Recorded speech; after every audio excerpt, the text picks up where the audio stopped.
The passenger compartment of the Peugeot 3008 remains stable in the frontal offset test.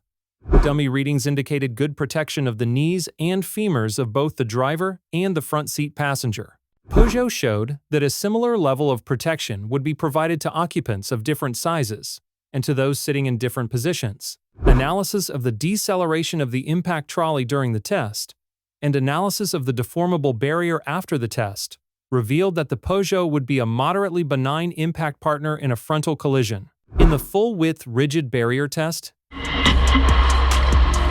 protection was good or adequate for all critical body regions of the driver and the rear seat passenger. In both the side barrier test and the more severe side pole impact,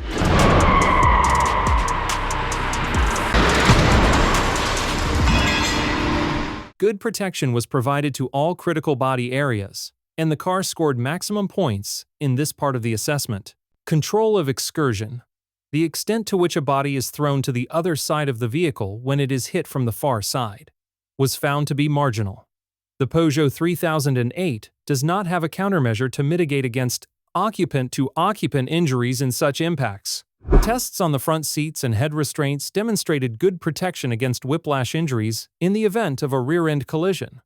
A geometric analysis of the rear seats also indicated good whiplash protection. The car has an advanced e-call system which alerts the emergency services in the event of a crash, and a system to prevent secondary impacts after the car has been in a collision. Peugeot demonstrated that the doors would be openable to allow occupants to escape in the event of vehicle submergence.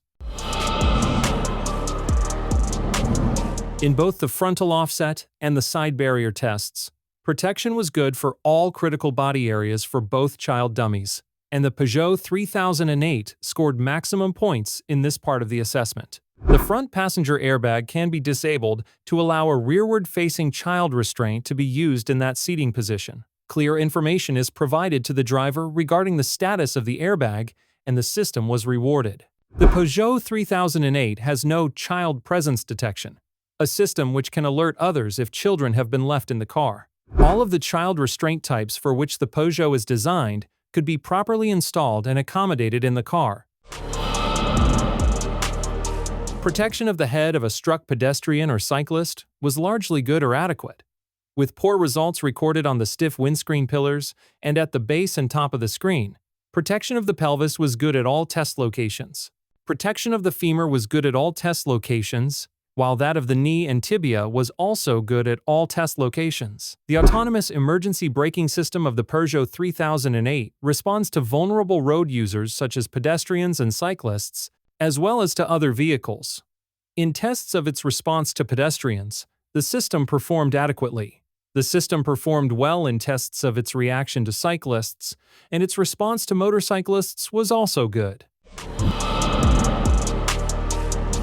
Overall, the performance of the Autonomous Emergency Braking (AEB) system was adequate in tests of its reaction to other vehicles. A seatbelt reminder system is fitted as standard to the front and rear seats. However, the rear seats are not equipped with occupant detection and fail Euro NCAP's assessment.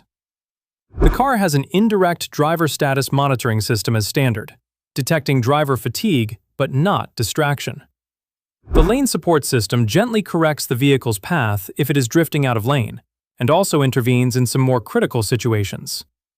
The speed assistance system identifies the local speed limit. The driver can choose to allow the limiter to be set automatically by the system. Linky in the description. Cheers!